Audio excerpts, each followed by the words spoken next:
Gbagbo cerné. Les forces pro-Ouattara, le président ivoirien reconnu par la communauté internationale, disent avoir pris le quartier de la télévision d'État.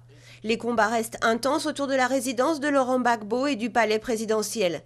Effrayés par la violence des affrontements, 500 étrangers, dont 150 Français, se sont réfugiés cette nuit dans un camp militaire des forces françaises. La réforme de la garde à vue pourrait se précipiter.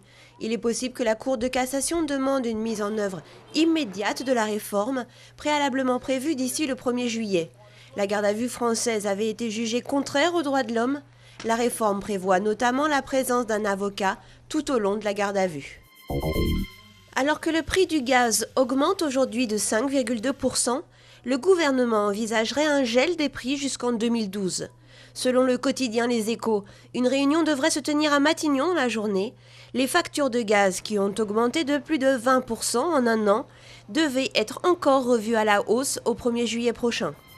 Face au sida, chaque euro peut faire la différence. Le SIDAction démarre. 3 jours de mobilisation médiatique sur fond de baisse des aides publiques. Depuis sa découverte dans les années 80, il y a une trentaine d'années, le sida a tué 25 millions de personnes dans le monde. En France, 150 000 personnes vivent avec le VIH, 7 000 sont contaminées chaque année.